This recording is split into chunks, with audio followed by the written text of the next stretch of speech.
Good morning mga idol. Ayan, magre-repaint na tayo ng bandahan. At ito na. Ayan. Kulay itim. Diba? Maganda. Itatap coat na lang yan mamaya. At makikita din natin sa ating video yung itsura niya pag nakatap coat na. Maganda siya, makintab talaga.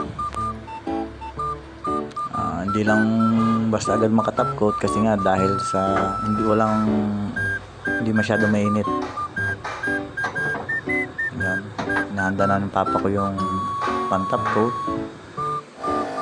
At ito na nga, tapos na yung pag top coat. Yan, maganda, makintab siya.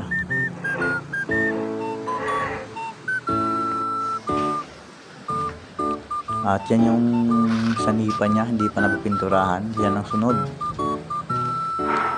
Kaya sa gusto magpagawa, PM nyo lang kami or punta nyo lang kami dito sa amin sa Calatrava. Pa-like and share na lang po sa inyo mga idol. Salamat.